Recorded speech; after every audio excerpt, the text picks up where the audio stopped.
The woman calls herself a witch. She claims to be performing an ancient ceremony of candle magic.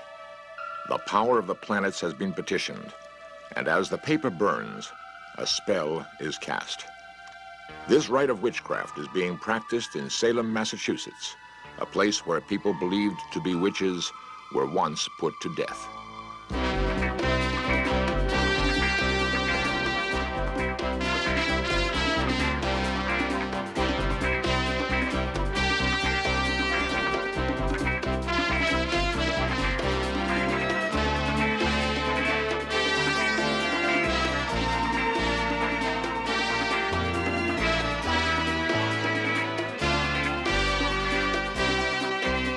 This series presents information based in part on theory and conjecture.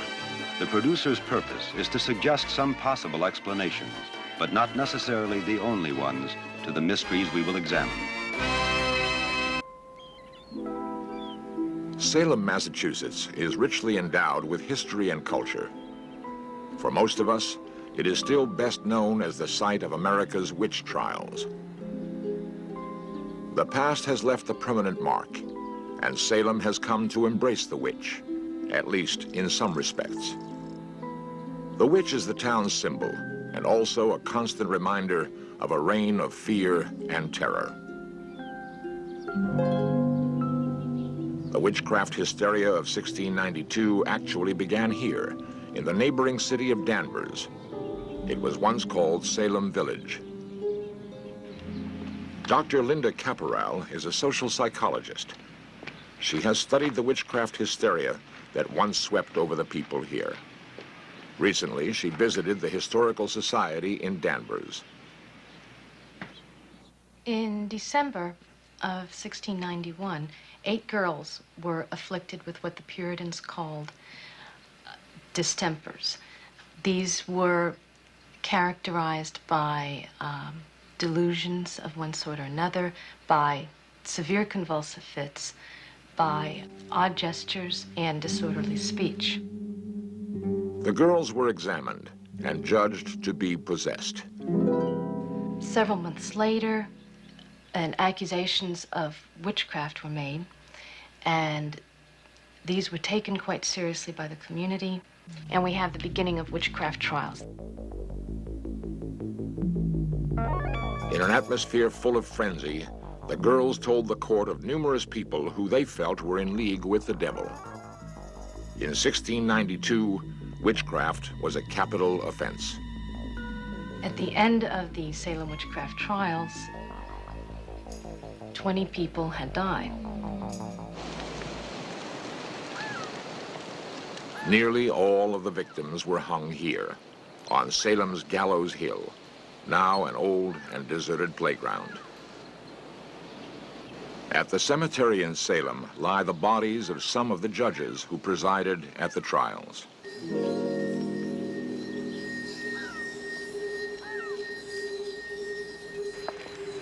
Despite its terrible history, witchcraft now thrives in Salem. Meet Laurie Cabot, the city's official witch. People commonly believe that witches are the exact definition of, that Webster's dictionary holds. And it says that a witch is an ugly old hag who cavorts with demons and devils, or makes a pact with the devil in blood. People also believe that witches probably drink blood and eat babies, and of course that's not true. The word witch comes from the words magus, magi, and the Greek word magi, which still means witch today. And the word witch, it means wise person, or seeker of knowledge, basically. In the center of Old Salem stands a shop called Crow's Haven Corner. It's a kind of sorcery boutique, which was opened by Laurie Cabot. It has become a popular gathering place for those who claim to be witches. Well, how's everybody doing? Very good, very good. Hi. Hi, how are you? Good.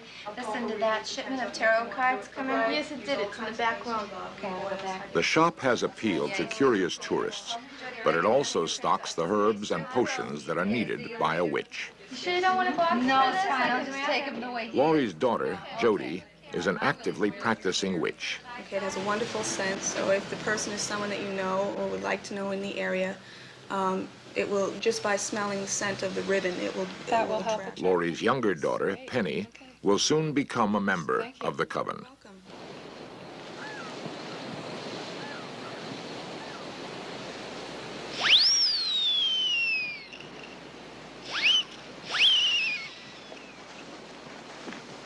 Laurie's coven has gathered to initiate a new witch.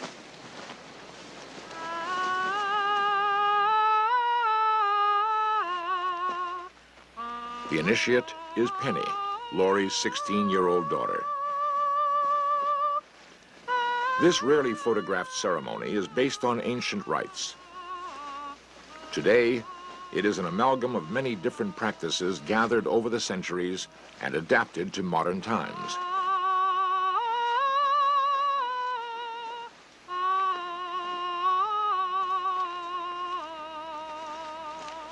Laurie begins the rite by casting a magic circle around the entire coven.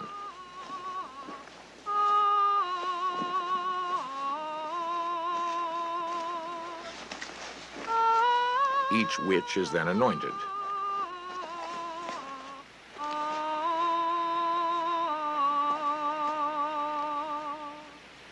I charge this circle to protect us from all negative and positive energies and forces that may come to do us harm.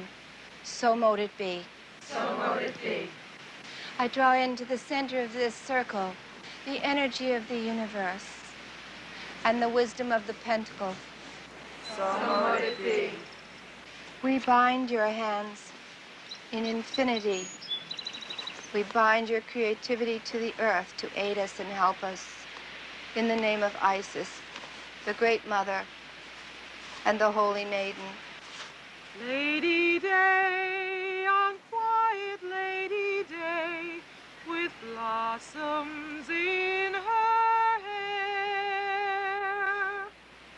comes the form of the fairy maiden, leaving green everywhere.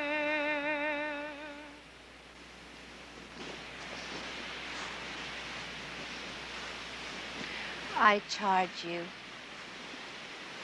Penny Cabot, witch. I give you the wisdom of the universe. We give you the responsibilities of creativity, fertility, and all wonderful and good things to the earth. So mote it be. So mote it be. By her mother's declaration, Penny Cabot has become a witch.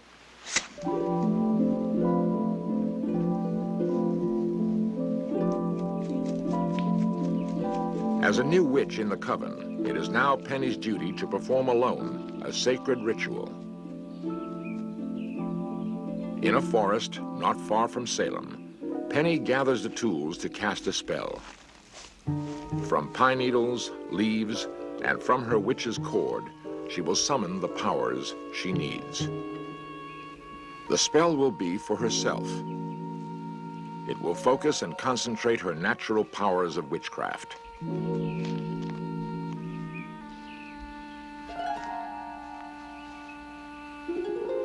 Her wand is a branch she has found. With it, she scribes a circle that she hopes will harness the Earth's natural powers to strengthen and protect her.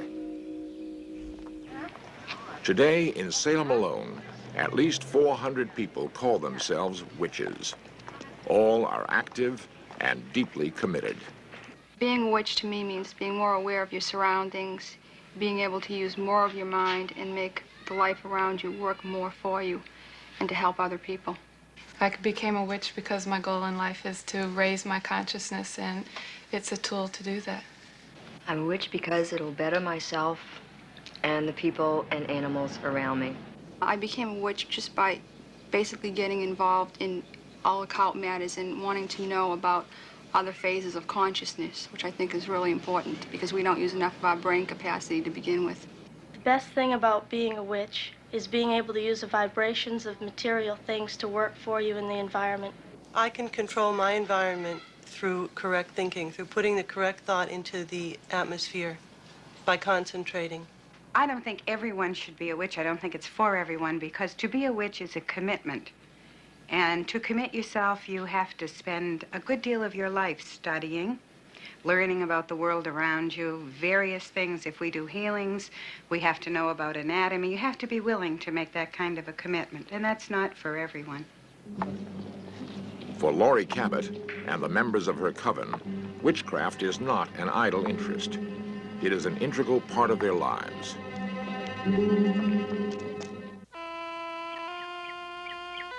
At 6 a.m., most of Salem, Massachusetts is still asleep. For Laurie Cabot, it is the time when the day begins. For Laurie, witchcraft is not something dark and secret. It is power and a knowledge to be shared. She does so every morning for a Boston radio station. It's Laurie Cabot's daily Witch Report. So let's find out what's happening out there, cosmically speaking, with the Good Witch of the East, Ms. Laurie Cabot. Good morning, Laurie. It's Friday, June 20th. Good morning, everyone. The moon is in Libra, and the emphasis is on good manners, consideration, and tact. Venus, Saturn, and Neptune are harsh today, so hurt feelings are bound to happen. Just bliss out and fantasize a lot and wear rainbows. This is Laurie Cabot, a good witch from Salem. Remember, every ending is a beginning. And for all of us, this is law. Where we enter in, from there we must withdraw. Bye-bye.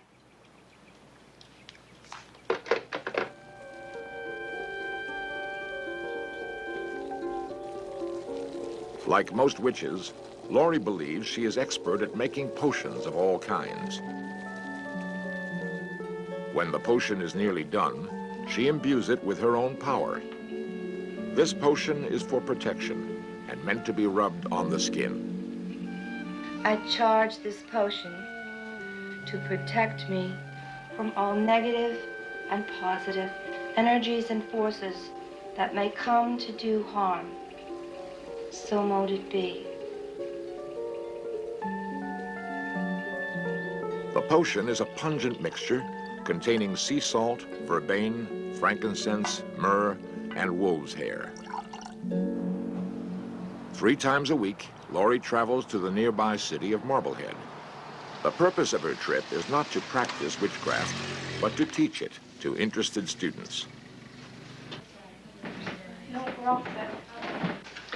Welcome to Witchcraft 2 class. This is the class that you're going to learn about witch tools.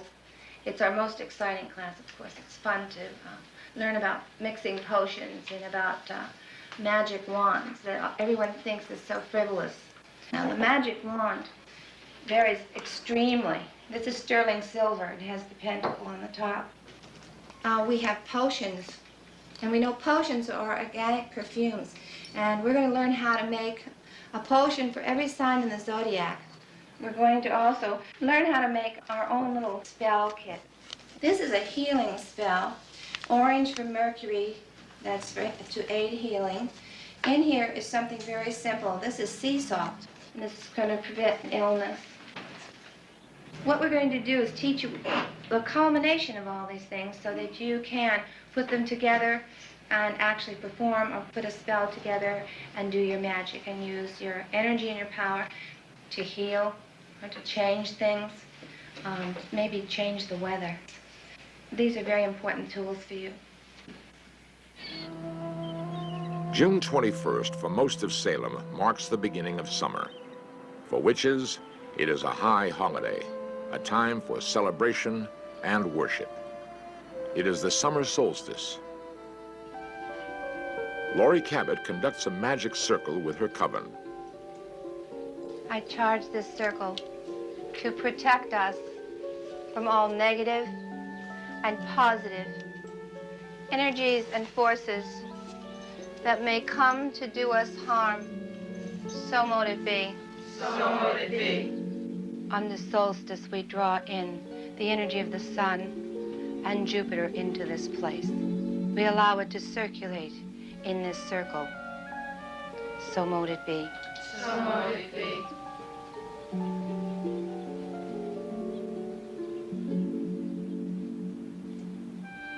I charge this chalice with the energy of Jupiter and the sun and the gift of the Great Mother Isis, so mote it be. So mote it be. Those who today practice witchcraft regard it as a religion. It has only been in recent times that its unorthodox rituals have even been tolerated. We ask that we be granted correctness, balance, purity, and the power of the forces in this circle for the good of all people, so mote it be. So mote it be.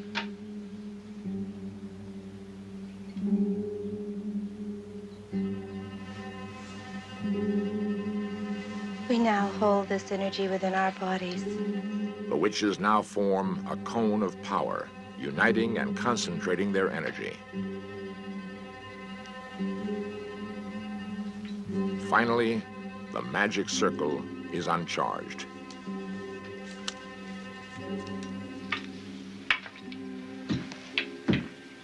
The circle is broken.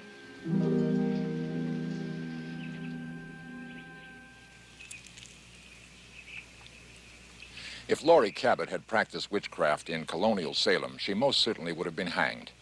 In the 17th century, spirits, devils, and demonic possession were thought to be very real. Witches were believed to be the human servants of evil. Even so, what was the reason that Salem Village suddenly fell into a violent episode of witchcraft hysteria? Dr. Linda Caporal has carefully developed a new and compelling theory. Since the time of the Salem trials, there have been numerous explanations as to the causes of the crisis.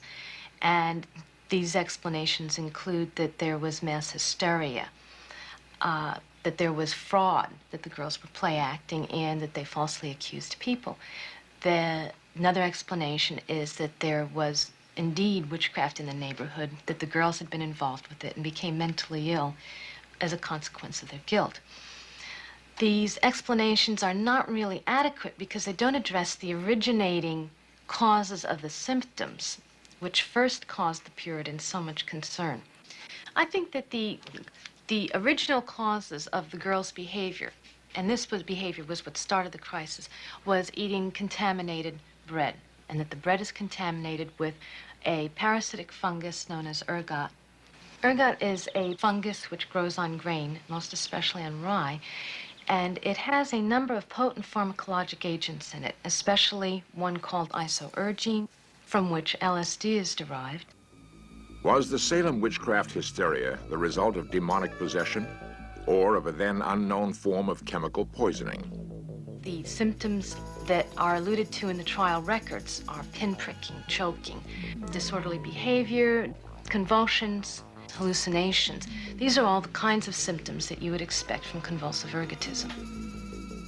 Was this the devil loosed in Salem in 1692? Today, the people of Salem seem, at least, to tolerate their witches. And the public practice of witchcraft is taken in stride. Laurie Cabot claims to have the power to radically change the weather. On the waterfront of Salem, she gave it a try. I call on the Archangel Uriel to come and do my bidding.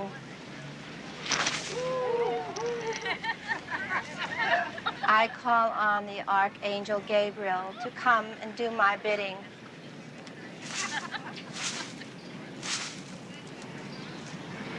I call on the Archangel Michael to come and do my bidding. I call on the Archangel Raphael to come and do my bidding.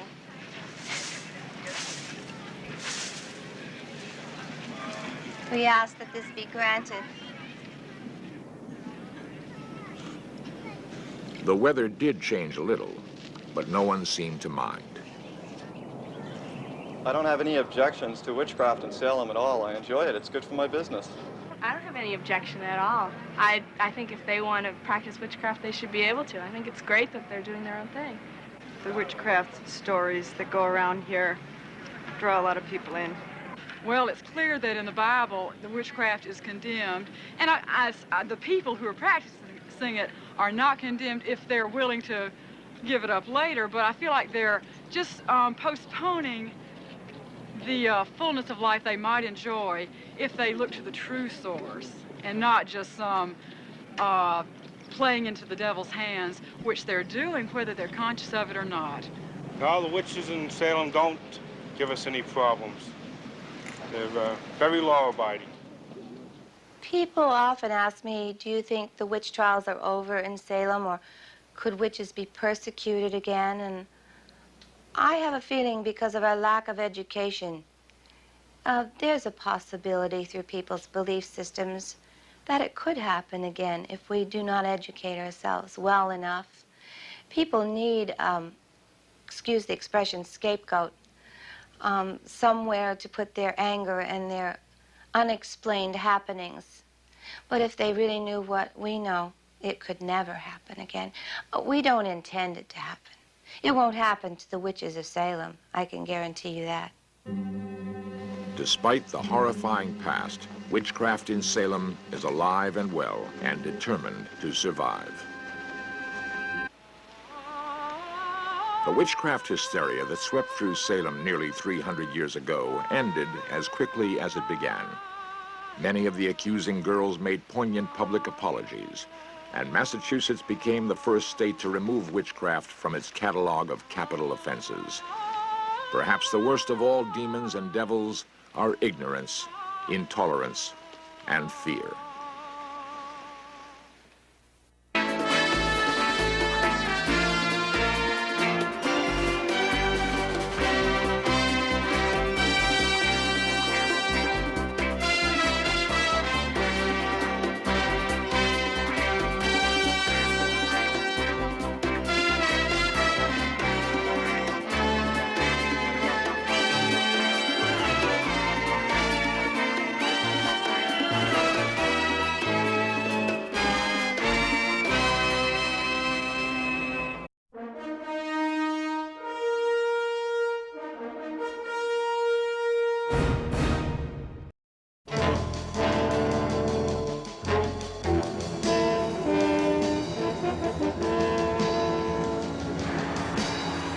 On May 1st, 1915, the Lusitania left New York for her week-long crossing to Liverpool, England. Friends waved goodbyes on what they thought would be a routine voyage. But it wasn't. The journey ended in the tragic death of more than 1,000 Americans. Was the sinking of the Lusitania an unprovoked act of war? Why did the unsinkable ship go down so quickly?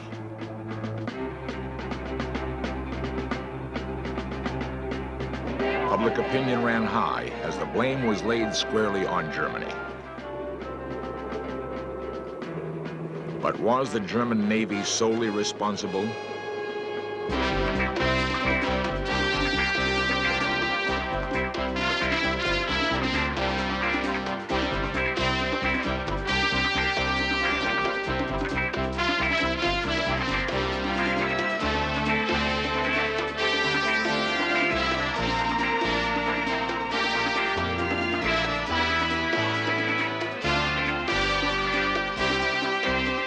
This series presents information based in part on theory and conjecture.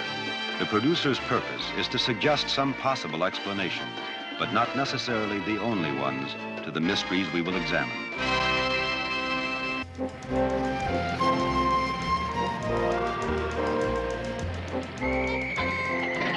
High society gathered at New York's dockside to bid farewell to the Lusitania.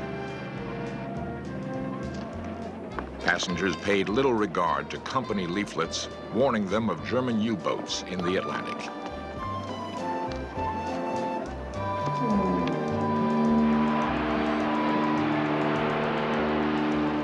Crowds waved goodbye to 1,959 people. Among the passengers was the millionaire Alfred Vanderbilt.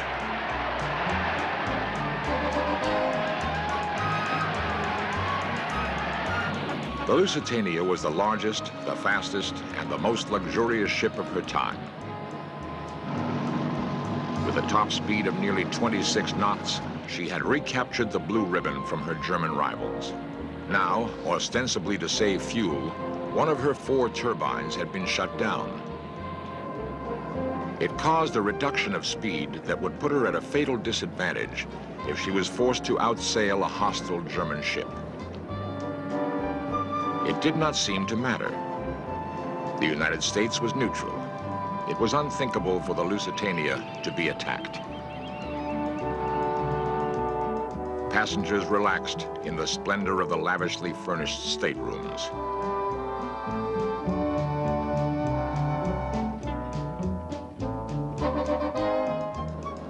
The weather on the journey across was splendid. German U-boats had a limited range, and for the first 6 days, no danger threatened. As her route took her round the coast of southern Ireland, however, the Lusitania entered the war zone. Normally, the Royal Navy escorted any ship carrying cargo. Even cargo of mules earlier had warranted 3 destroyers and an armed cruiser. Yet the Lusitania, with its VIP passengers, was sailing the course alone.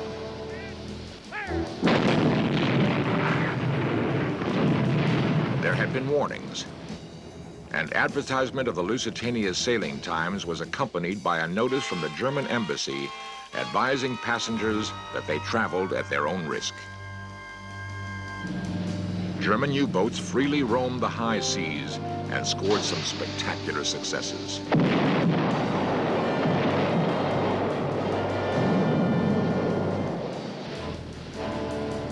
Moreover, a single German U-boat was known to be active in the war zone, which was part of the Lusitania's path.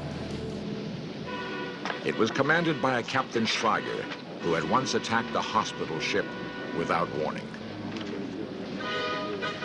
During the 30 hours before the Lusitania's arrival, he had sunk 3 vessels off the Irish coast, 2 of them substantial merchant ships. To sink them, he had to use up all but 1 of his torpedoes.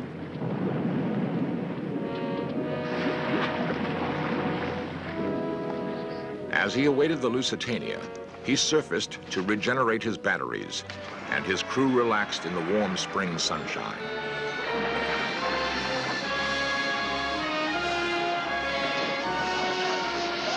He had no real hope of sinking the great liner, but equally, he was in no great danger. No armed ships from the British Navy were around to harass him.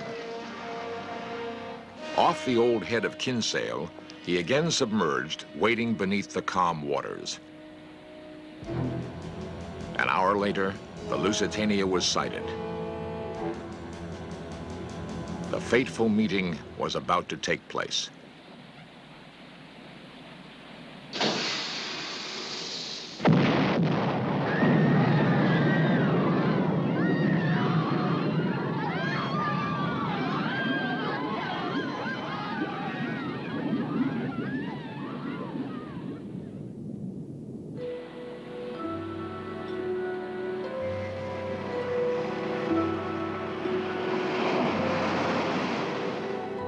For survivor Mrs. Avis Foley, a 12-year-old girl who had been traveling alone to school in England, disaster struck with unexpected suddenness.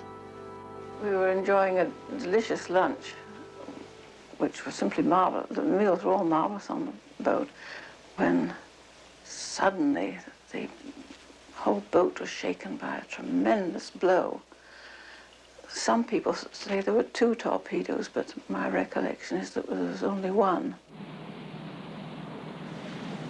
Well, I must have been at the wheel almost half an hour, and I heard the lookoutman shout, "There's a torpedo coming on the starboard bow, sir." Well, it no sooner said starboard bow, sir, than that was it. And it must have hit her very close behind the bridge, because we couldn't see one another for quite a while, for coal dust and one thing and another, and everybody thought she was going straight over. And the water started to come over the starboard wing of the bridge, and the captain said, "Save yourself." She was listing over to the starboard side pretty steeply, and I was going to get in this boat here, or standing by it, when the fellow got excited and he was lowering his side down and the other fellow either couldn't release the ropes, like tangled, and I saw all the people emptied into the water. This fellow got panicky and lowered down and emptied the people into the water. That was the next boat, the one I got in, number 13. The Lusitania was thought to be unsinkable. She went down, however, with appalling swiftness. 18 minutes in some accounts, 21 minutes in others. For many families, there was not time to find relatives. I don't know how long I was in the water on the wreckage, but when I came to, there was a crowd around me and they were pumping water from me. And next thing, they give me a cup of tea and put a blanket round me. When I went along this dock road, they were making mortuaries in each shop with white sheets on and bodies lying on the shop floors. Then from there, I went round thinking I could see my father and into London Road where I lived. When I got home, it seems my mother was down at Lamb Street with a baby.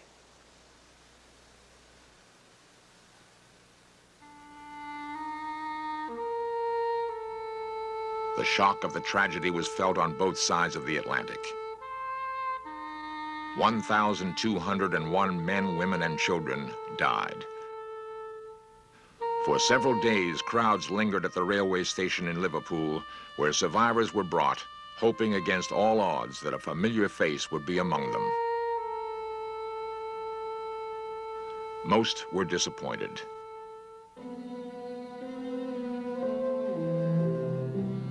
In Ireland, mass graves were dug for victims whose bodies had been washed ashore and could not be identified. The inquest accused the Germans of committing willful murder. No awkward questions were asked about why the Lusitania had sunk so quickly, or why only 700 people had been saved. The English newspapers concentrated the blame entirely upon the Germans. Public opinion in Britain and the United States fueled reasons for involvement in World War I. Headlines proclaimed the Germans abandoned their right to be called civilized.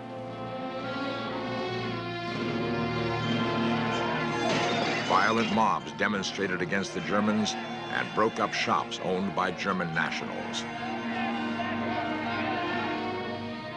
Gradually, questions began to appear. Why was the Lusitania left apparently unescorted through dangerous waters? Why did she sink so quickly?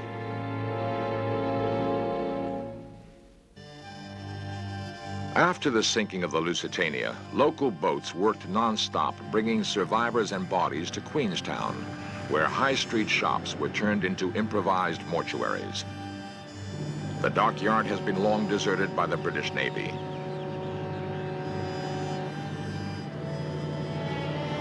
The old courthouse where the coroner condemned the Germans still stands. Close by is a monument to the victims of the German attack. But the greatest reminder of all, the Lusitania, lies south of Queenstown, 315 feet down. After she was sunk, further questions were asked. Why was there no escort? How could such an enormous vessel as the Lusitania be sunk by a single torpedo? Later in the war, a sister ship was struck by no less than 12 torpedoes and still managed to sail to port. For nearly 50 years, the mystery of why the Lusitania sank so quickly lay hidden on the seabed. Then, a team of divers, led by the American John Light, penetrated the murky waters. They brought back photographic evidence of what happened. In 1960, I first came here to dive on the Lusitania. Between 1960 and 1962, I made 37 dives to her personally. And with the divers that were with me, we made 109 dives altogether.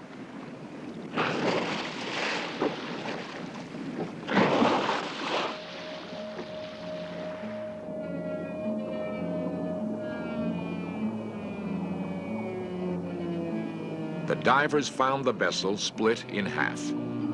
John Light made a further discovery which reveals much about the secret cargo aboard the Lusitania. She does have, however, another split, which is caused by an internal explosion that starts on this side of the ship, just underneath the bridge, and goes down on an angle forward. And as it goes down, it opens out. And the bottom of the ship is pretty well blasted away. Now we can conclude from this that this is an extension of the explosion that occurred by the torpedo hitting the other side of the ship. The bow itself is twisted. It's twisted nearly off. But your plates buckle outwards. And there can be no doubt that an internal explosion is what caused her to sink. What could have caused such a gigantic explosion? Colin Simpson. The reason why the Lusitania sunk when she was hit by one torpedo is no longer a mystery. The Lusitania was being used to carry contraband from North America to England. There is no doubt from the ship's manifest that it was a cargo of explosive. She was loaded with shells, with shell fuses, with a type of gun cotton called pyroloxene, and it was all hidden up in the forward holds. Before she was allowed to leave New York, under American neutrality laws, she had to submit a manifest, that's a list of what she was carrying, to the harbor authorities. She submitted a forgery, and the American authorities, full knowing it was forgery, accepted it. But a truer manifest was also made, and it was locked away. When the torpedo hit, it hit the exact hole, it's called the oarlock hole, where the gun cotton was stowed. And the torpedo just made a lot of noise, and the gun cotton blew her bottom out. She sank in 21 minutes. U.S. knowledge of the explosives on board is revealed by a confidential White House memorandum. President Wilson asked Deputy Secretary Robert Lansing, were any contraband munitions aboard the Lusitania when torpedoed? Lansing replied, practically all her cargo was contraband of some kind. The British Admiralty ordered authorities in Ireland ensure that bodies selected for inquest have not been killed or mutilated by means which we do not wish made public. So there was a monumental Anglo-American cover-up. It was at the highest level, involving Winston Churchill on the English side and Franklin D. Roosevelt, then Secretary of State for the Navy, on the American side. There's little doubt the American Secretary of State and his deputy both knew the true story. The cover-up had to survive two separate inquiries, one in England and one in New York. Both judges were ordered to suppress certain evidence and keep secret certain papers. The suppressed documents reveal that Captain William Turner, master of the Lusitania, was to be made the scapegoat. From the British Admiralty came the message, I am directed to inform you that it is considered politically expedient that Captain Turner be most prominently blamed for the disaster. Winston Churchill, First Lord of the Admiralty, agreed. He said, I consider the Admiralty case against the captain should be pressed by a skillful counsel. From Lord Fisher, Captain Turner of the Lusitania is a scoundrel and has been bribed. The master of the Lusitania acted directly contrary to the written general instructions received from Queenstown during the hours immediately preceding the attack. On the facts at present disclosed, the master appears to have displayed an almost inconceivable negligence, and one is forced to conclude that he is either utterly incompetent or has been got at by the Germans. Sir Edward Grey, Foreign Secretary, underlined the official approach. He said, Captain Turner was fully informed of the presence of hostile submarines in the vicinity of the place in which he was torpedoed. The inquiry was told the captain recklessly took the unarmed Lusitania into a danger area. Lusitania was deliberately sent into a hazardous area where there was a German U-boat without escorts, and with a dangerous cargo. And the tragedy could have been avoided. The Lusitania was designed as an armed cruiser. The archives of the National Maritime Museum clearly hold the drawings showing that she was designed to carry 12 6-inch guns. The guns were actually fitted on May the 13th, 1913. Churchill had the thought of the Lusitania being attacked by the Germans very much on his mind. He commissioned a paper on the political repercussions in the event of the Lusitania being sunk by a German submarine, 5 weeks before this happened. That morning, as the Lusitania approached the old head of Kinsale, the King of England had seen the American ambassador, had said to him, "What will happen if the Lusitania is sunk?" Now, the Admiralty says she was clearly warned and she was told to steer a certain course. But in the Admiralty records, the page of that signal log is missing. Off the south coast of Southern Ireland is a little signal station called Valencia, which monitored those signals. And the pages of that signal book are still there. They clearly show that the Lusitania was not told that the U-20 was waiting for her. And worst of all, the only sensible message clearly identified her to anybody listening. That reads, "To Alfred Vanderbilt aboard the SS Lusitania Valencia. Hope you have a safe crossing. Looking forward to seeing you soon." At the last minute, and without telling anyone on board the Lusitania, all those escorts were withdrawn. Either it was monumental mismanagement or a calculated risk. And I've come to the conclusion it was a calculated risk. Buried in Queenstown, far from home, the victims may therefore have been casualties of international diplomacy. Churchill, it is known, wished above all to bring the United States into the war. He wrote later, "In spite of all its horror, we must regard the sinking of the Lusitania as an event most important and favorable to the Allies." At the summit, true politics and strategy are one. The maneuver which brings an ally into the field is as serviceable as that which wins a great battle. Those who died in the Lusitania were perhaps victims not just of war, but of politics. Echoes of the Lusitania began in 1941 with the USS Grail. An American destroyer, the Grail was on a mail run to Iceland.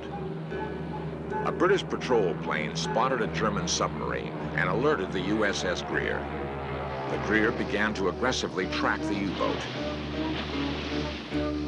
The Germans, wishing to avoid detection, submerged. For 2 hours, the Grail and the German U-boat played a game of cat and mouse. Because the Grail was unmarked, the Germans assumed they were being pursued by a British destroyer, and the U-boat fired a torpedo at the American ship. The USS Grail set off depth charges.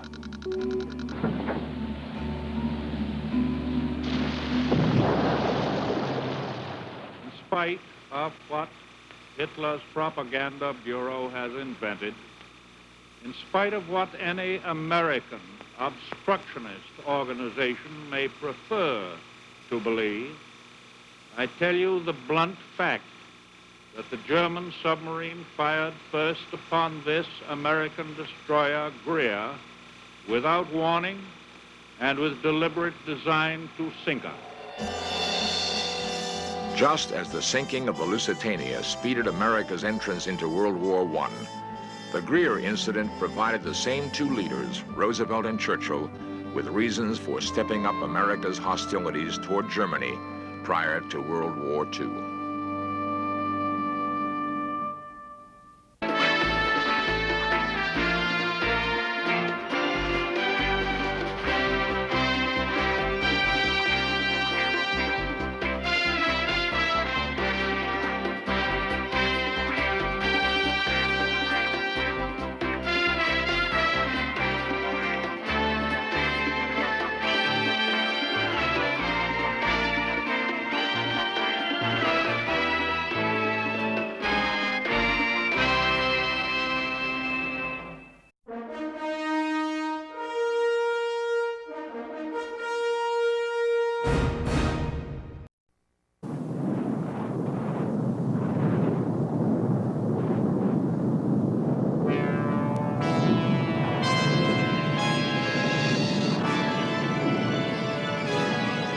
People have always been in awe of Mother Earth's most fearsome phenomenon, the volcano.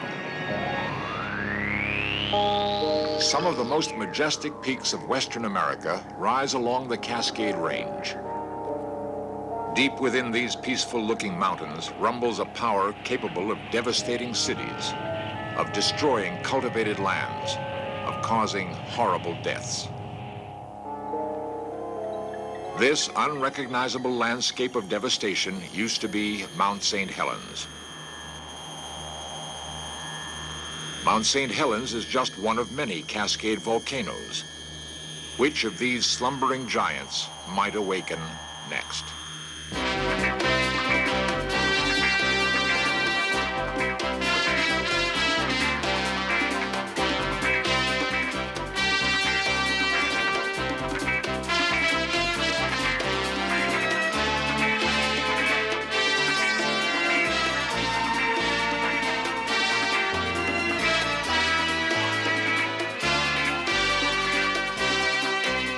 This series presents information based in part on theory and conjecture.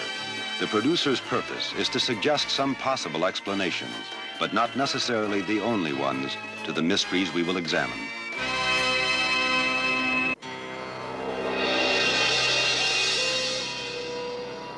The towering splendor that was Mount St. Helens.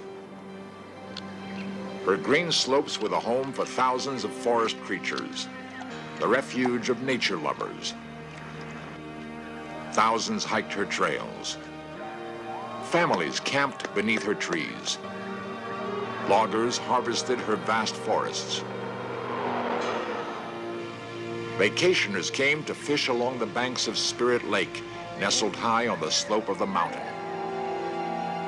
The waters of Spirit Lake feed the Toutle River, which winds down the mountain and through the valley towns below.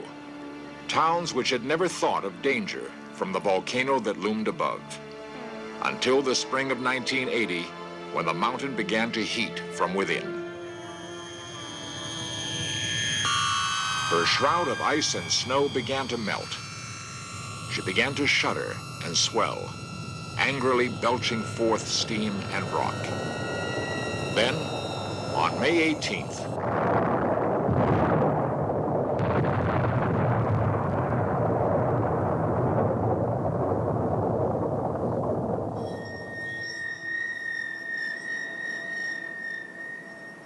it was one of the most powerful volcanic blasts ever recorded.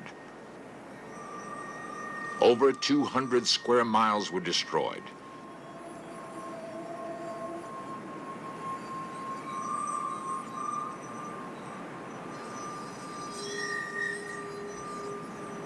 The entire wildlife population was buried beneath billions of tons of ash and rock, or burned to death by the incredible heat of the explosion.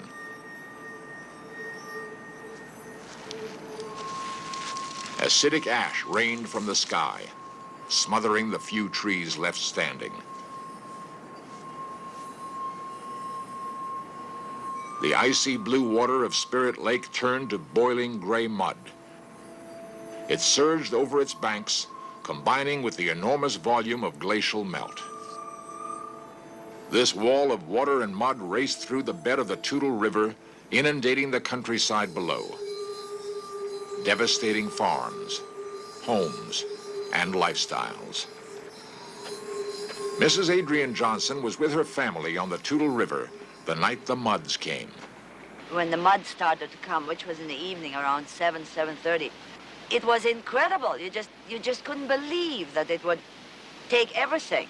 It's like my husband said, you know, it will never get that high. We stood on my girlfriend's deck and we watched, and it was like taffy. It would, you know, it would just come like waves. It was terrible. You could hear these horrid sounds. You could say, there goes the neighbor's house.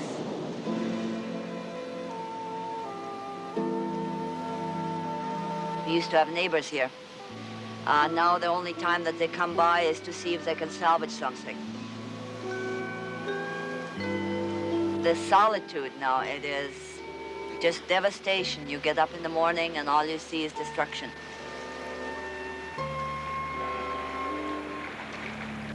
The shipping channel of the Cowlitz River now runs just 6 inches deep in places, clogged with 1.5 million acre-feet of mud and debris.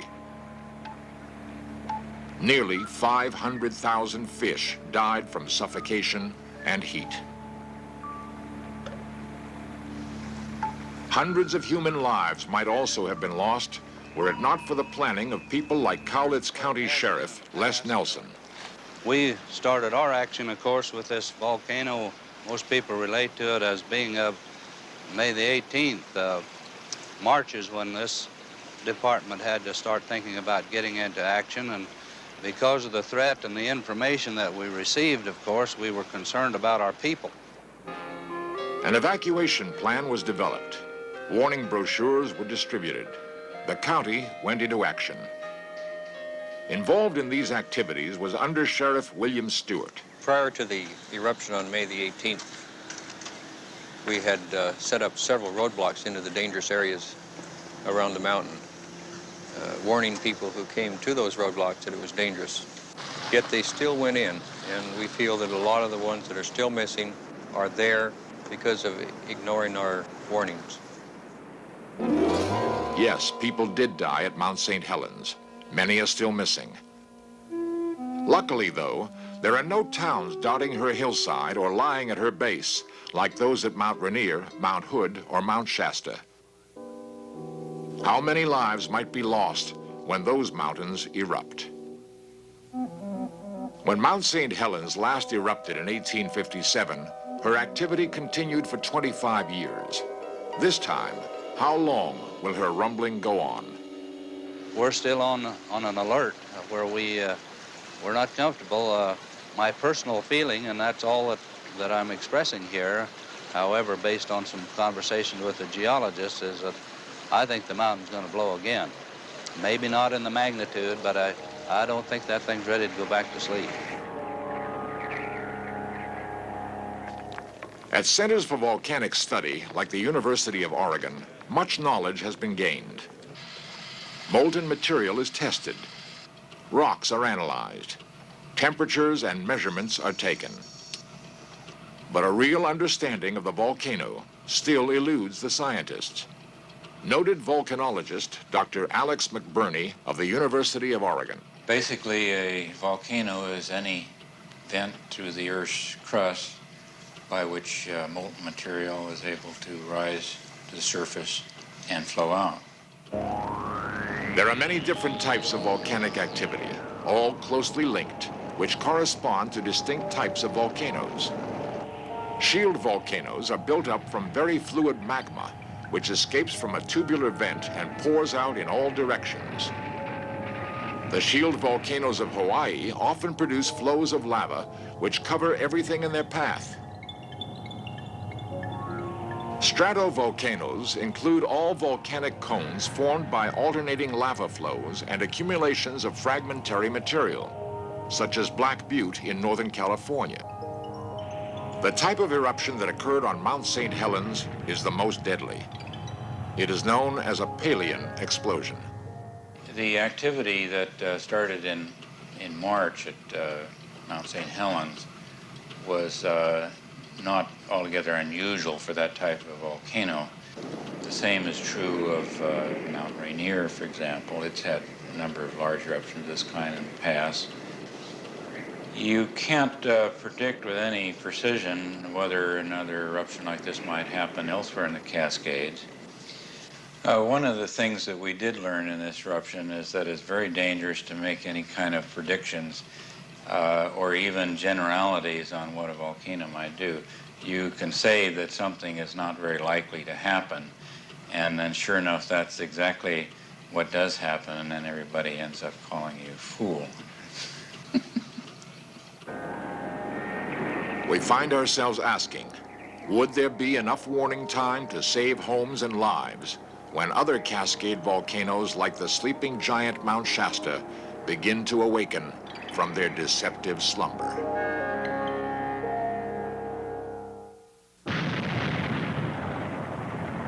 In 1883, Indonesia's Krakatoa erupted with an explosion considerably larger than this one recorded in 1927. It was heard nearly 3,000 miles away.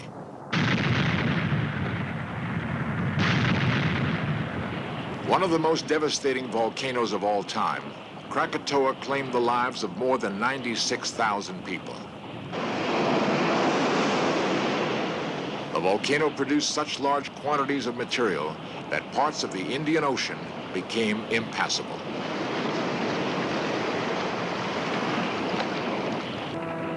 In 1669, Mount Etna took the lives of 20,000 people. Many more have died as she continues to destroy farms and villages. In 1902, the city of St. Pierre was totally destroyed by neighboring Mount Pelée.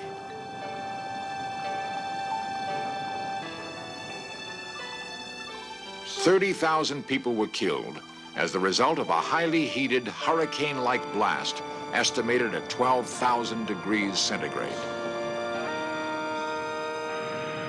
An eruption of Mount Vesuvius destroyed the city of Pompeii, striking with such suddenness it mummified her inhabitants.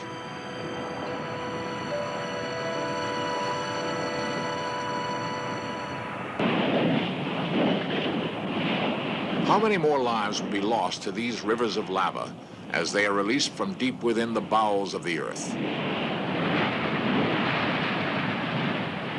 The tropical paradise of the Hawaiian Islands is in reality the top of the greatest volcanic mountain range in the world. Tourists come to these islands to peer into the very heart of the volcano, taunting its deadly force. The people of these islands have learned to coexist with this continual reminder of Mother Nature's power.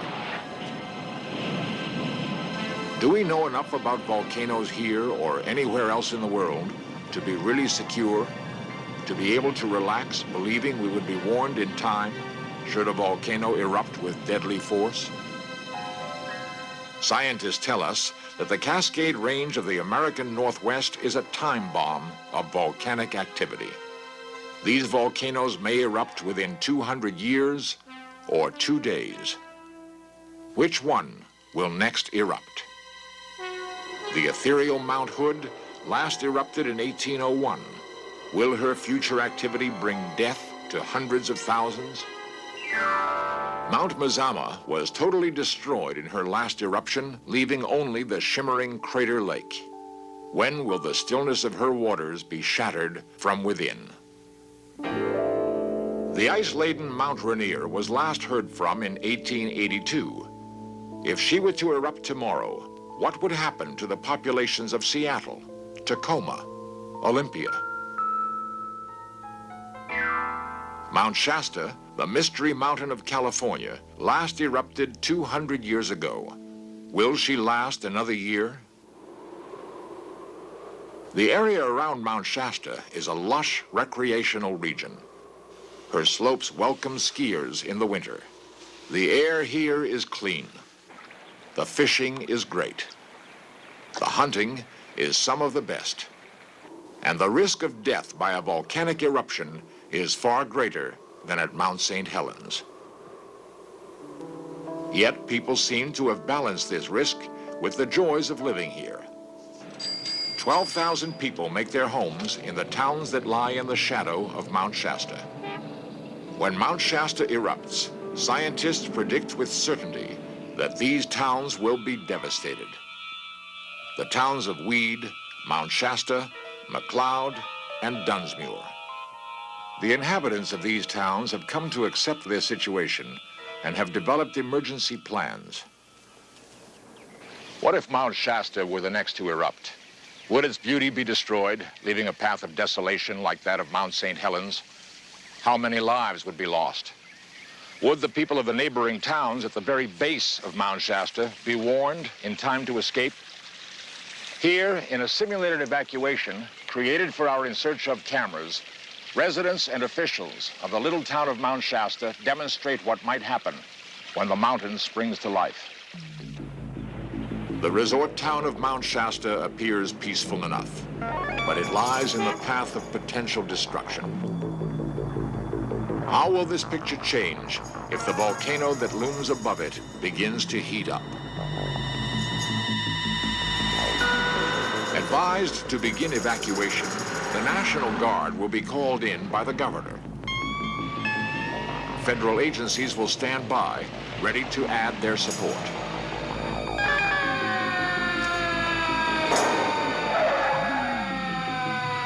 Local officials will put their well-rehearsed evacuation plans to work. Nita, GSA said the mountain's gonna go. Give this to Highway Patrol. Attention, all Okay, I'm on my way. Attention, all units. Stand by for emergency broadcast. All units begin evacuation procedures. Evacuate. Evacuate. Evacuate this area immediately. Citizens realize that these plans are what stand between their personal safety and certain disaster.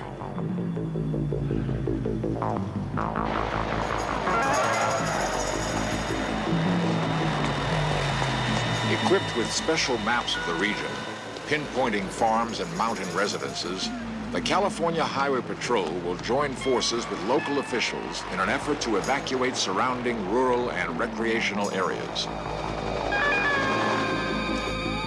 Officials here are equipped to move swiftly into these locations.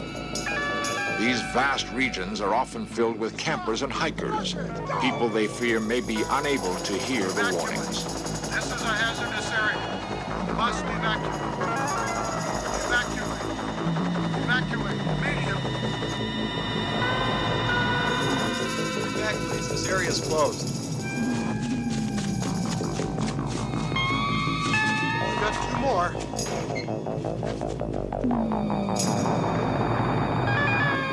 The towns of Weed, Mount Shasta, Dunsmuir, and McLeod have long been aware that this could happen at any time. Local leaders are confident that their residents can be evacuated without incident. National Guard members will comb the streets on foot in order to locate any stragglers or children who may have been separated from parents and move them to evacuation centers outside the danger zone.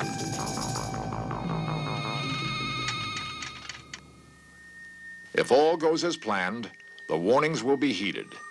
The streets will be deserted within hours. An eerie stillness will hang over the empty town as it waits for the inevitable.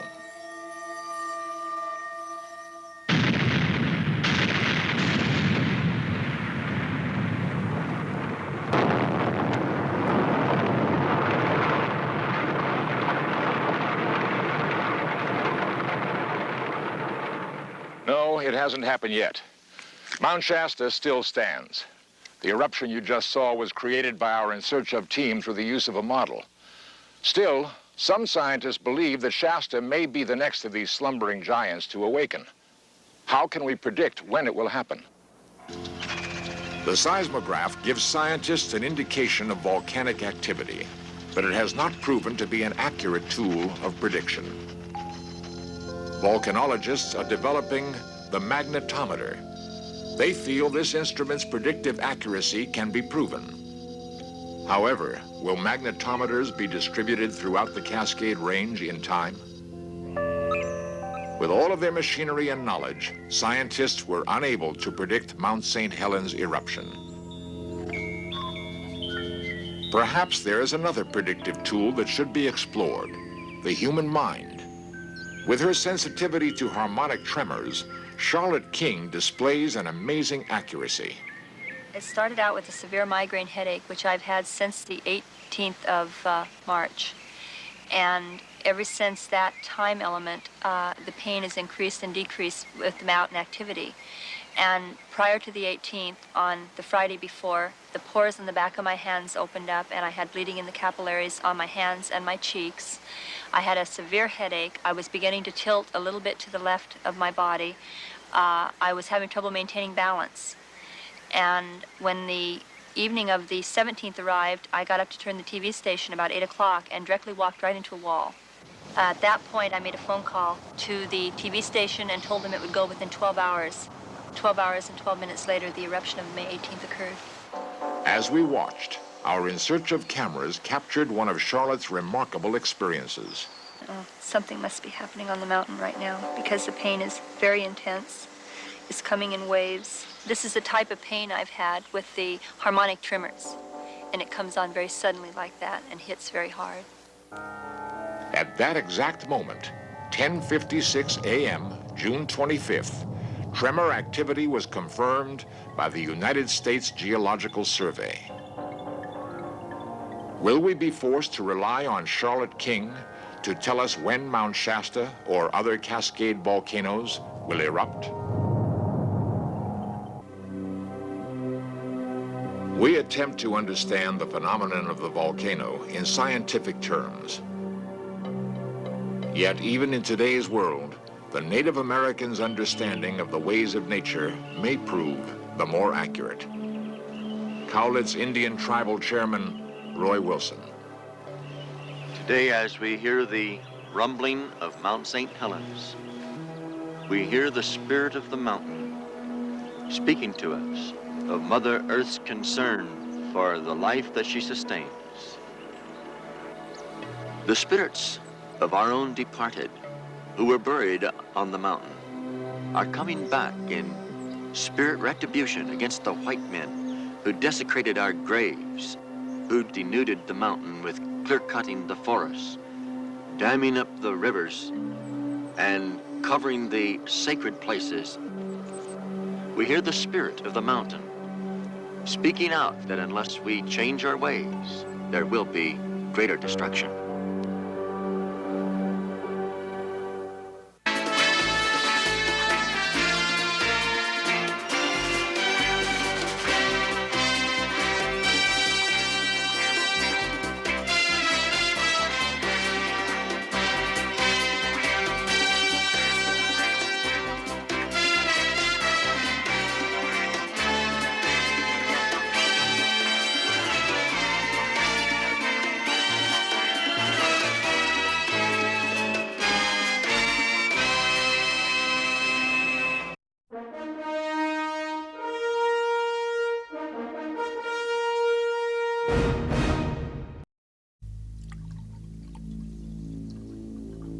The most elusive holy relic of all time.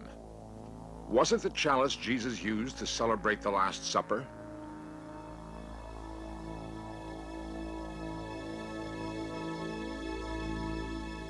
Was it a magic vessel found again in Arthurian times? From the Holy Land to pagan Britain to the New World, In Search of has tracked this mystery. What was the Holy Grail?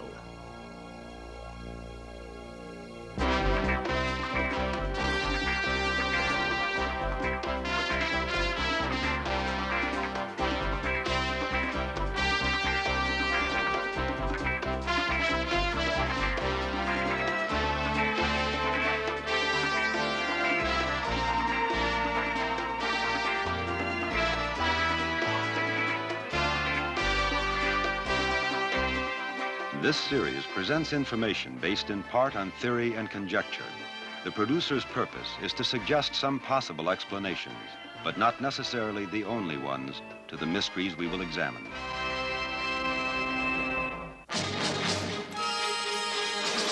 Modern films and novels still celebrate King Arthur and the Knights of the Round Table. Jousting, questing, bringing chivalry to medieval England. At the heart of the Arthur stories was a mystery, a strange, otherworldly quest for the long-lost Holy Grail.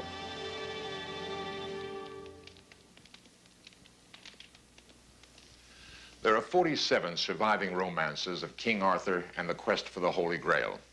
Arthur was a real person. In the 5th century, he led the Britons to a decisive victory over the Saxons. The Grail legends, however, are not history, but a very strange intertwining of Christian and pagan stories. For the first time on In Search Of, we're going to examine the same mystery twice.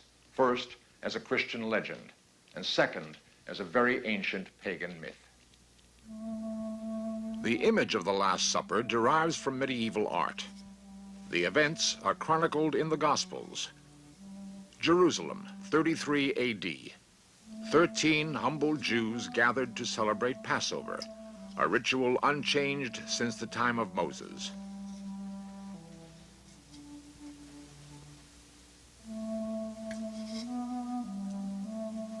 Their rabbi, Jesus, astounded the group with his blessing of the ritual wine. Drink. This is my blood, spilled for the redemption of sin. We will not drink again of this fruit of the vine until we all meet in heaven. A day later, Jesus was dying on the cross. According to legend, Joseph of Arimathea attended the crucifixion. He anointed with Christ's blood the same silver chalice, which thus became the Holy Grail. Joseph of Arimathea fled Roman persecution to England. Landing at St. Michael's Mount, he took the Holy Grail as a talisman to found the first Christian church in the British Isles. The story then took a curious turn. The Holy Grail was somehow lost. 500 years later, the legend continued with the birth of King Arthur. On the wind-swept rocky Cornish coast, beneath the ruins of the great castle of Tintagel, lies Merlin's cave. Around 500 AD, the old magician, deep in thought, left his grotto. Old King Uther Pendragon was dying without an heir, and the future of England seemed in grave doubt.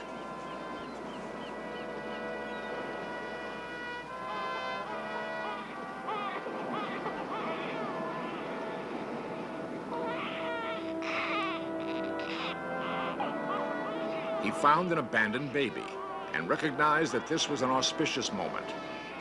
England needed a strong ruler and a common goal. Merlin proclaimed to the skies, "England, behold your king." So the story was told. The baby did grow up to unite all the warring feudal barons. Arthur's Order of the Round Table was the first stirring of democracy in medieval Europe. Late one night, near the end of Arthur's reign, a strange omen appeared deep in Castle Camelot.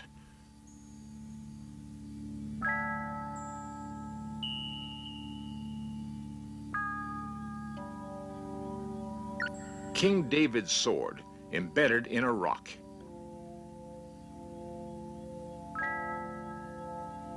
It was foretold that whosoever could pull the sword from the stone would find the lost Holy Grail. All the knights of the Round Table tried in vain.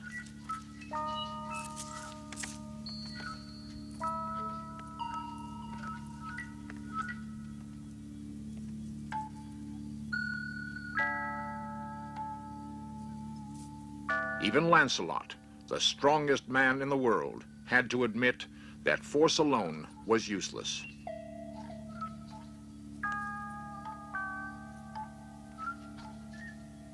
Suddenly, a stranger appeared from the shadows. Galahad, the one pure knight.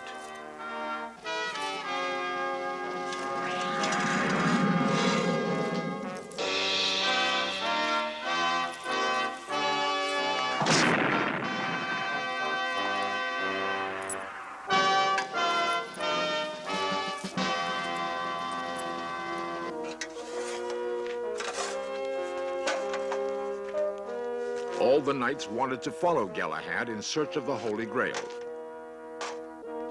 They felt it would be the greatest adventure of their lives.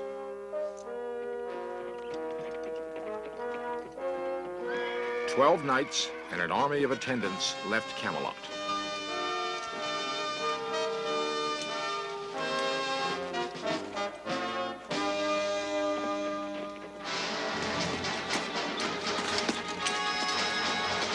Most of them soon wearied of the search for the Grail and took to raiding Saxon castles, slaying infidels, and rescuing maidens in distress.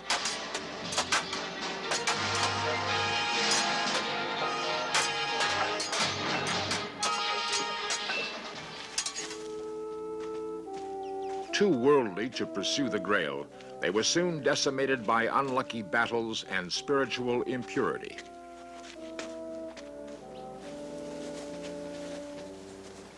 The few who kept to the true quest found themselves in an appalling wasteland.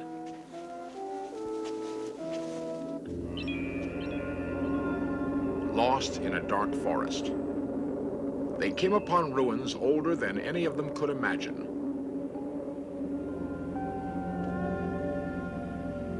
Their quest became a dark dream, like being lost in a maze.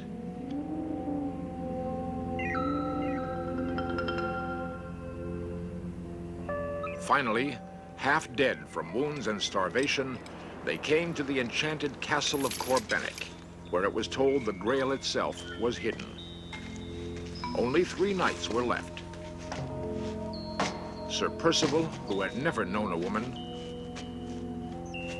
Sir Bors, who had only once and repented, and Virgin Galahad, whose strength was as the strength of 10 because his heart was pure.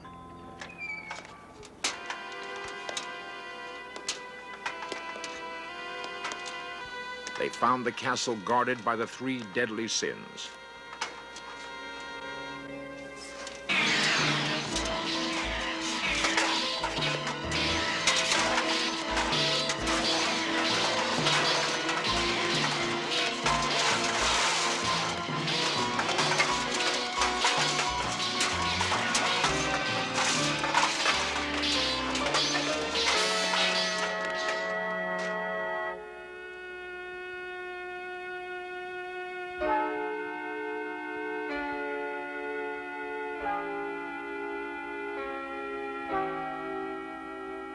The fallen armor lay empty.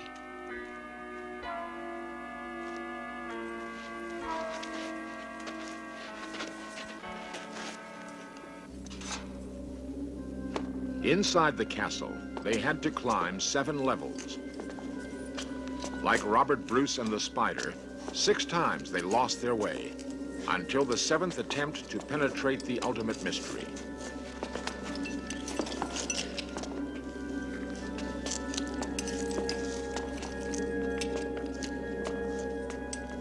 They found more than they expected.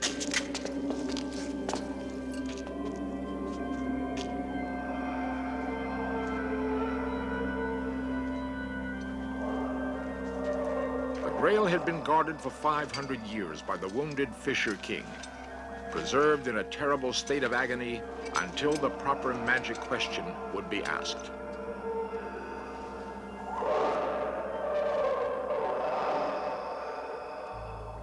Galahad alone conquered his terror and asked, "Whom does this Grail serve?"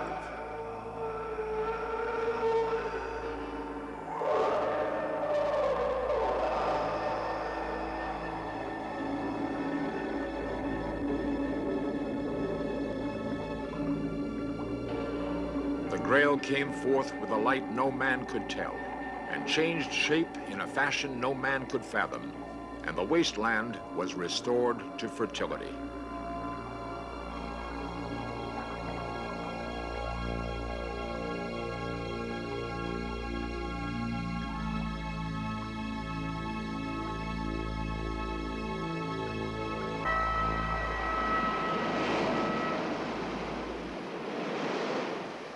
Galahad then took the Grail back to the Holy Land, to the mythic country of Saras.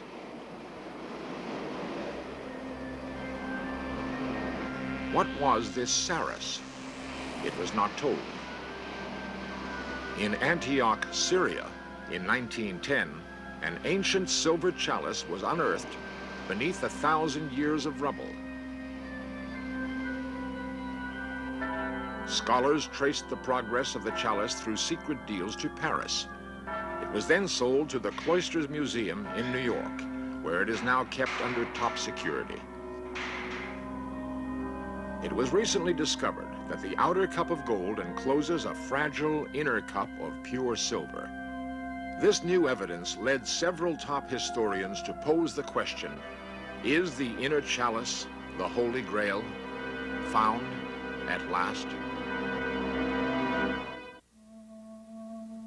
The Antioch chalice, kept in the Cloisters Museum in New York, was for a time thought to be the Holy Grail. Religious historians speculated that the outer gold cage was a reliquary, fabricated to hold and protect the inner silver cup. The chalice is obviously very old and in a fragile state of preservation. The silver is as thin and as delicate as tissue paper. The authenticity of the chalice has been researched by the curator of the Metropolitan Museum, Margaret Fraser. The great impression that this cup made inspired, and the dating of it in the 1st century, shortly after the death of Christ, conjured up the idea that this was the cup from which Christ drank at the Last Supper. More recently, we have looked at the cup with the eye to the style of the figures, to the way the grapevine is ordered on the cup, and found that there's no way that you can put it in the 1st century. It simply doesn't have the same style as 1st century work. Much more, it responds to works from the 4th, even as late as the 6th century. And is it likely that Christ used a silver cup? It seems highly unlikely. He and his apostles espoused the simple life, the giving to the poor as opposed to the rich. And silver was a very valuable commodity. To make it into tableware was only the privilege of the rich. It's inconceivable to me that Christ had a silver cup. Rather, cups of normal materials that we use, glass, pottery, or wood. Most scholars now agree, not the Holy Grail. The Church has never officially recognized the Holy Grail as a relic. Many parts of the legends indicate the Grail was not a cup at all, but something much more mysterious. As a Christian legend, the Grail quest is very strangely convoluted. There is, however, a pre-Christian version of the story which takes us back 2,000 years before Christ, a version long lost in the mists of time, until a recent amazing breakthrough. Glastonbury, England, has many links to the old stories. Joseph of Arimathea is said to have hidden the Grail at the bottom of Chalice Well, a natural spring of red-tinged waters. The awesome ruins of Glastonbury Abbey mark the spot where Joseph built the first Christian church in England. King Arthur was supposedly buried here. Many Christian cathedrals are constructed over the sites of ancient pagan temples. Similarly, many Christian legends are retellings of earlier pagan myths. Just as we can excavate under church foundations, is it possible to discover, hidden in the Christian stories, traces of an earlier religion? Jeffrey Ashe is the world's foremost Arthurian scholar. He's published 16 books on the quest of the Holy Grail. It's usually thought of as the cup or chalice used by Christ at the Last Supper. But if we go back to earlier versions, we find that it seems to be a sort of magical pagan cauldron of plenty, not a Christian thing at all. It doesn't appear alone. It appears with other things, with a lance that drips blood, with a sword, with a dish that sometimes has a severed head on it. These are called the Grail Hallows, and they all add to the mystery. Is it possible to rediscover the lost pagan story of the Grail?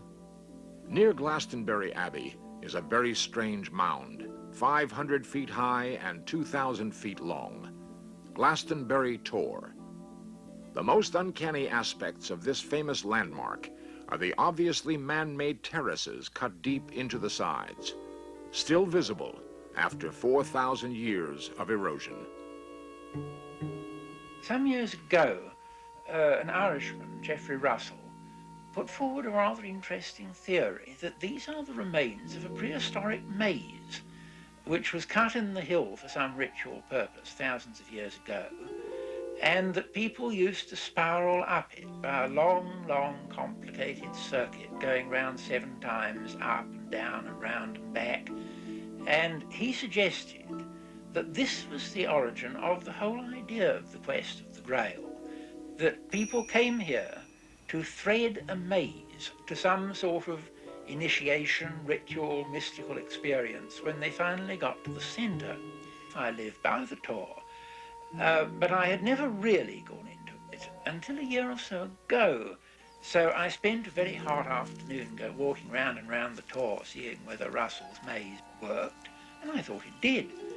And I went on trying all through that summer until I was pretty well satisfied that I had the whole pattern. Great satisfaction in finding that it did seem to work. There is one really heartbreaking bit where you very nearly get to the top, but you aren't allowed to go there. You have to go down and make another circuit, and down and make another circuit, and then you are finally allowed to go to the top. I think perhaps this is part of the secret of the whole thing. Perhaps there was a kind of lesson in it. Is there any other evidence which could corroborate such a radical theory that the quest for the Holy Grail was an ancient pagan ceremony inside a giant maze? The answer? A surprising confirmation.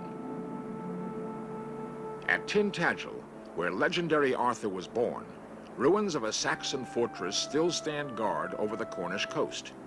Pre-Roman ruins have been found beneath the foundations of the fortress.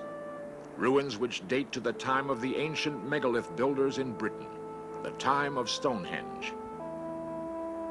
In a hidden valley beneath Tintagel, Geoffrey Ashe noticed a rock carving from the same era.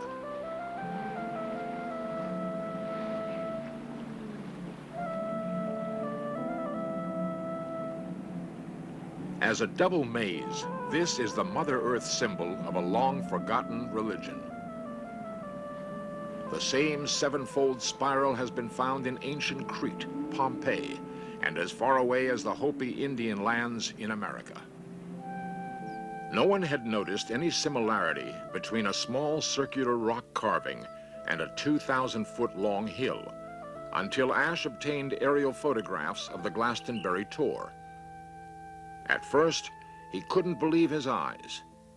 He checked and rechecked his diagrams, counting terraces, noting all the turns and convolutions. The Tintagel rock maze leads in, out, and in to the center. The Glastonbury Tor maze, although stretched to fit the original hill, leads up, down, and up to the center. The patterns are exactly the same. When Ashe published his findings, a band of modern-day Druids organized the first threading of the maze in 4,000 years. Strangely, they have been instinctively drawn to repeat again and again this ritual on the Tor. For the first time, we have an insight into an ancient pagan rite.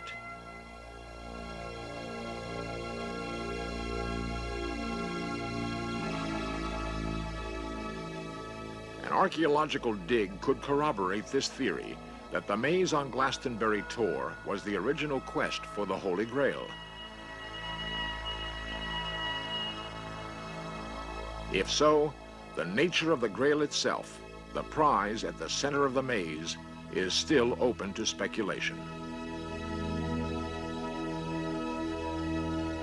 From ancient times through the Christian era, modern scholars still regard the Holy Grail as one of the great unsolved mysteries. What was the Holy Grail? In the earliest known accounts, it was described as a saucer-shaped vessel which fell from heaven. The roots of the word Grail mean crater. Were the Christian legends, built upon pagan myths, dim memories of something ancient and alien, still buried under Glastonbury Tor? Perhaps.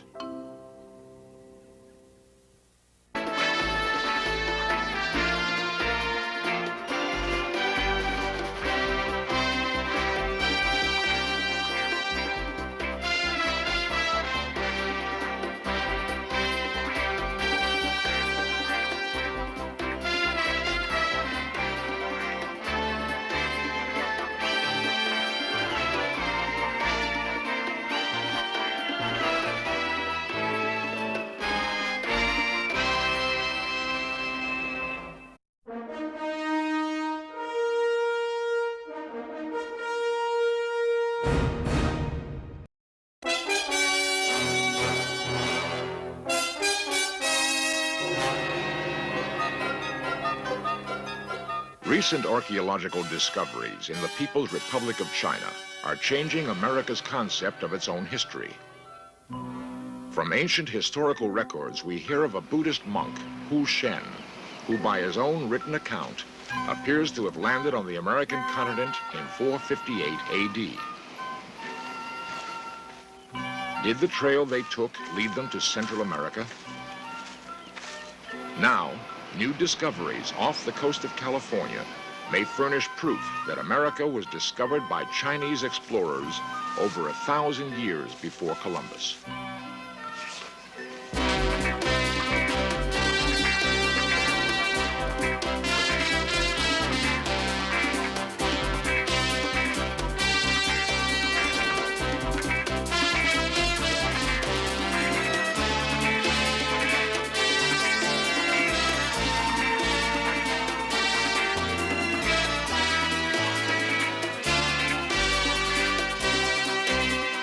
This series presents information based in part on theory and conjecture. The producer's purpose is to suggest some possible explanations, but not necessarily the only ones, to the mysteries we will examine.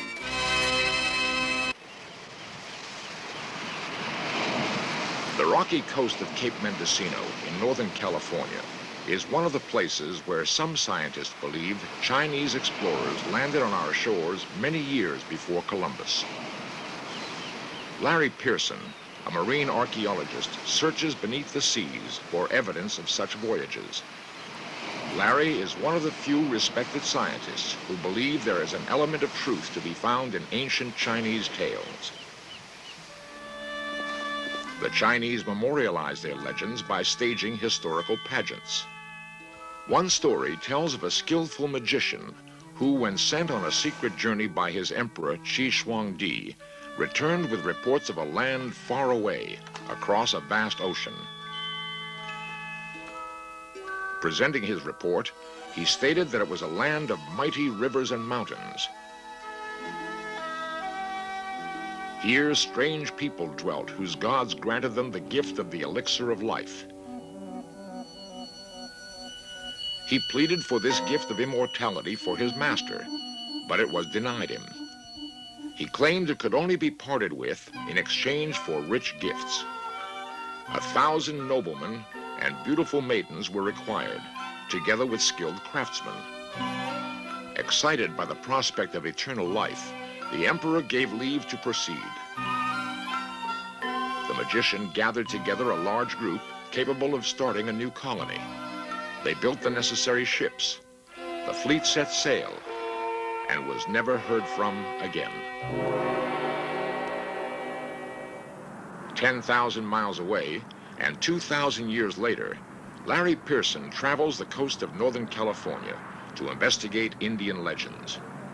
He hopes to find tales confirming contact between Asia and pre-Columbian America. His first stop is the American Indian Center at Humboldt University, where he consults with Indian expert Bobby Lake.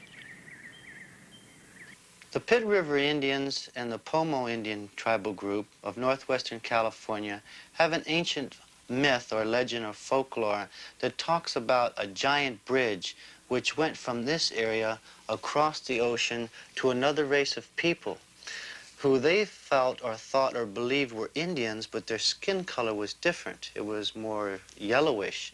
And the way the old legend goes is the world was purified by water and everything on earth was destroyed. And many of the high priests and religious leaders knew this was going to happen, so they gathered the people together and they moved up high to the high tops of the mountains. And while they were up there, some of the visionaries or prophets began to see another race of people who looked like Indians but were yellow-skinned. So somehow or another, you might call it mental telepathy, they started to build a bridge from this part of the continent, while that other race of people started to build a bridge from the other continent. And somewhere in the middle of the ocean, they linked up together and they communicated with each other. And what really signaled all of this was the rainbow. As the yellow race of people left and they were going back, a rainbow came up. And they said someday this physical bridge will be gone, but remember us, our brother, because the rainbow will always be there. Nearby, where the Klamath River meets the sea, Larry seeks further information from the local Indians. Florence Shaughnessy has lived beside the Klamath River all her life. We're called the Yurok people, but in Indian, we're called Pulik La. We are the people that walk by the ocean.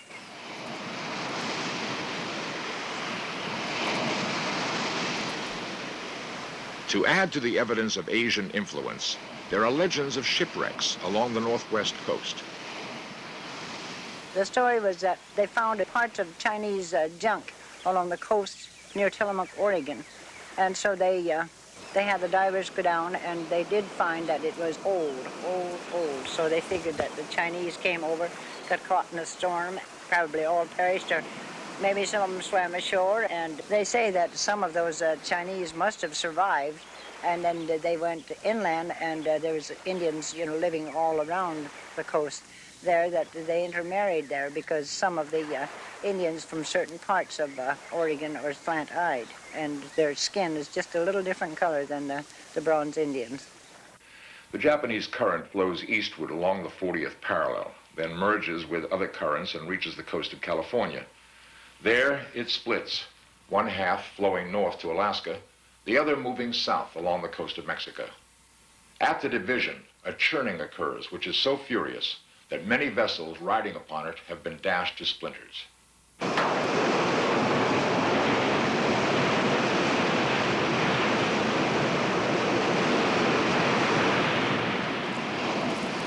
These rocky headlands, such as the point of land behind me, Trinidad Head, on the northern coast of California, are the kinds of obstructions seafarers traveling this coast would have encountered.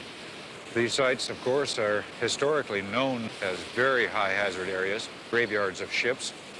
It is just such a place on the coast that you'd expect to find the highest likelihood of the remains of ancient craft, particularly the Japanese and Chinese vessels that we know now have been here in pre-Columbian times. In response to a letter, Larry has come to examine these odd stones discovered by Dick Young, a fisherman who brought them up in his nets off Cape Mendocino. It is known that early Chinese seamen drilled holes in large stones and used them for ship anchors. Many similar stones have been found in Californian and Mexican waters, but most turn out to be naturally formed. In the case of these two, they're apparently formed in the deep ocean floor. These particular stones are natural. The nucleus could have been a whale bone, a whale vertebrae, but the shape of the hole, the ridges inside, there is no taper here. There are subtle nuances in the hole itself to lead me to believe that they are indeed natural formations rather than being man-made. As a scientist, Larry is used to such setbacks. The real frustration is not occasional misleading evidence found along the shore, but the fact that China lies across 7,000 miles of ocean. Further, China's doors have been closed until recently to Western scientists.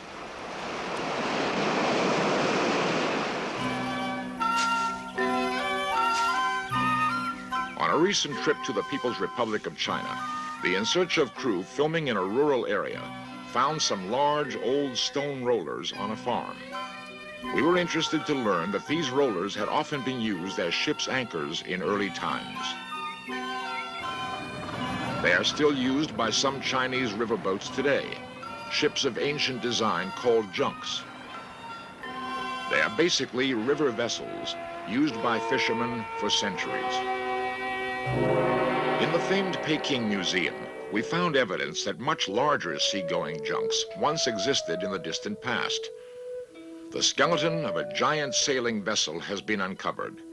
A fleet of ships of such size could have carried thousands of passengers. Remnants of this huge rudder indicate the ship was hundreds of feet long. A modern Chinese artist depicts how a fleet of these huge junks would have looked.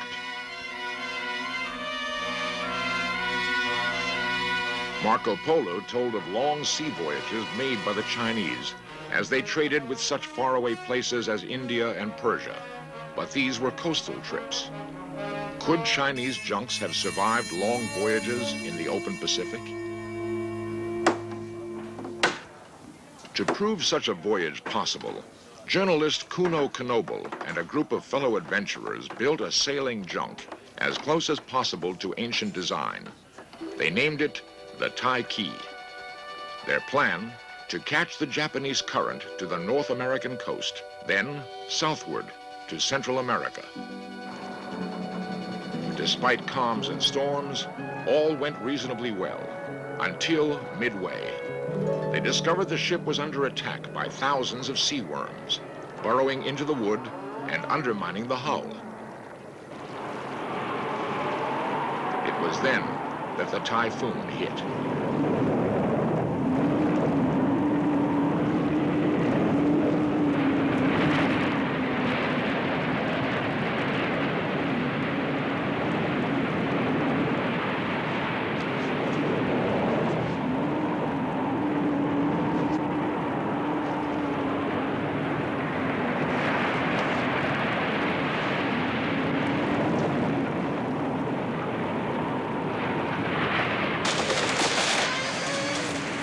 The ship increasingly took on water, filling the hold.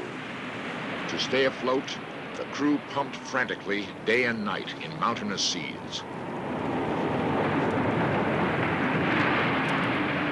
Helpless when the rudder broke, they sent out an urgent message from their sputtering radio and waited.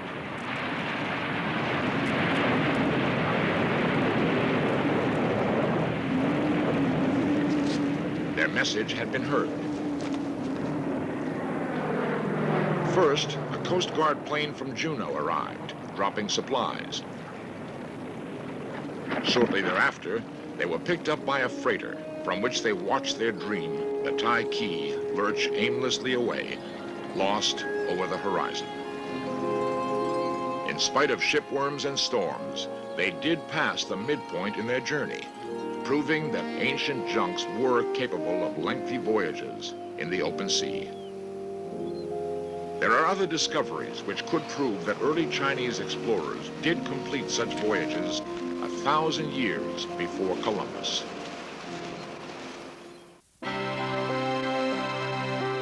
Christopher Columbus sailed across the Atlantic in his flagship, the Santa Maria, in 1492 and discovered America. Was Columbus the first? It is generally accepted that the Vikings, acknowledged to be daring seafarers, predated Columbus here. Many monuments still remain as possible proof of their settlements. Stone walls of Phoenician design found in New Hampshire indicate that they too might have been early visitors. This theory is strengthened by writings found at the site that some experts believe to be Phoenician. To argue who discovered America first is to ignore the fact it has been populated for hundreds of thousands of years. More important, we should examine what effects visitors from other lands have had on early Indian civilizations. About 1,500 years ago, a sudden cultural surge occurred in Central America, which has mystified the world of archaeology for many years. Some believe this may have been brought about by contact from China. The Buddhist religion was flourishing in China in the 6th century. In a monastery in Shenxi province, these statues stand guard over the records of Buddhist history. We learned from these stone tablets that in 570 AD, several monks set sail across the Great Sea to seek new converts to the Buddhist faith. The official account of their voyage states that the monk Hu Shen and his companions, sailing eastward, came upon the shores of a strange, faraway land. The distance logged was 20,000 leagues, or about 7,000 nautical miles. This would place them on the coast of Southern California. The account does not record their feelings as they cautiously entered a strange new land. Only that they made their way inland through forests, across mountains and deserts for 350 miles.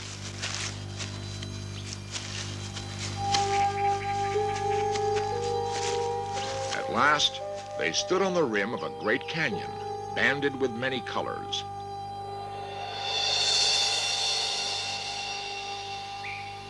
Could they have been describing the Grand Canyon? The account continues that at the bottom of the canyon, far below, there was a river winding among boulders.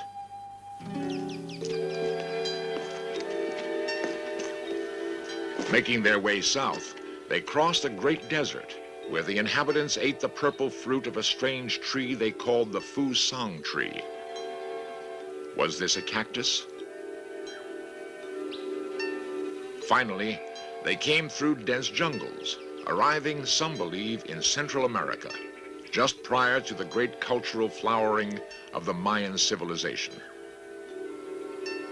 That the learned monk Hu Shen could have brought the Mayans advanced knowledge from China is discussed by Dr. James Moriarty of the University of San Diego.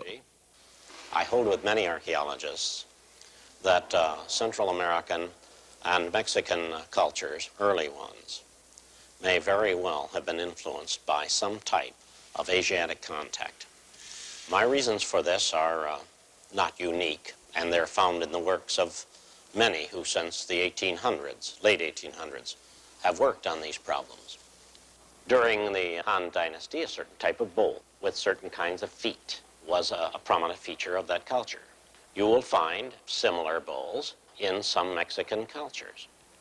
You will find jade work, which has been much discussed by some of my colleagues, which certainly shows Chinese influence, and possibly even some pieces that are of Chinese origin. In China, we were permitted into the Forbidden City.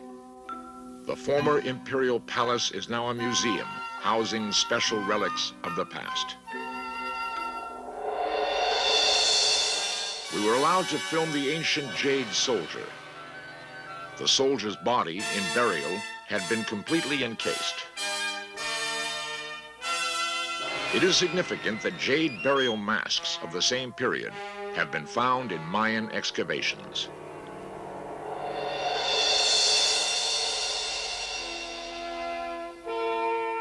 In China, we also filmed many serpent heads, only to find identical figures in Central America. The Mayans believed these serpents to be the representation of the man god who brought them knowledge. Is it possible that this contact with Chinese culture accounts for the Mayans' remarkable knowledge of astronomy? Or mere coincidence that this Mayan calendar is similar to Chinese calendars of the period? In many Mayan museums, we found startling items.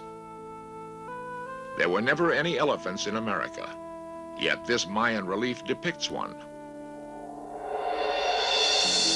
The Mayan face had a distinctive shape, yet occasionally faces are found that appear to be Chinese. The Mayan god of happiness is unmistakably Chinese. The image of this bearded man continues to be a mystery. It is known that Indians do not have facial hair. Who then was this Oriental man found in Mayan excavations?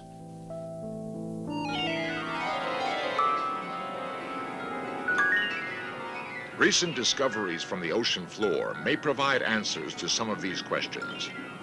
It is fortunate that these divers off Redondo Beach, California, were alert enough to recognize something unusual. Bob Maestro and Wayne Baldwin have discovered what are believed to be Chinese stone anchors.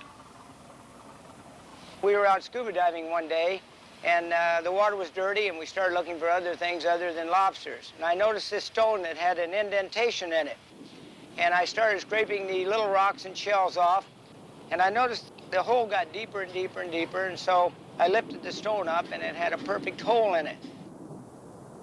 Realizing that they may have found something unique, they decided to bring the stones to the surface for further examination.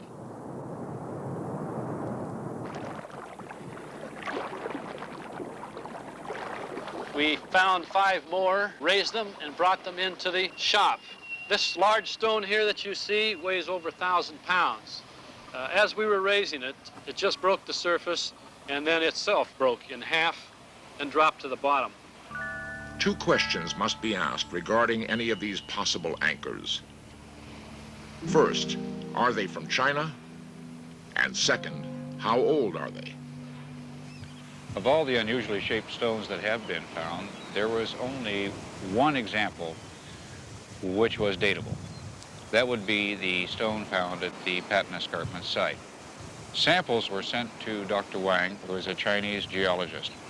His analysis and comparative studies with known ancient quarries on the coast of China proved conclusively that the materials had come from China. The datability was in the form of a manganese concretion that had achieved a 3-millimeter thickness on this stone.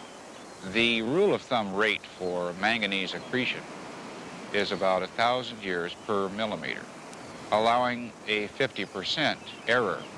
This stone is still obviously pre-Columbian. It has been established to Larry Pearson's satisfaction that at least one of the stones is from China and is more than 1,000 years old. However, he still seeks more definitive answers that he believes will be found in the waters of the Pacific, proving the presence of Chinese explorers.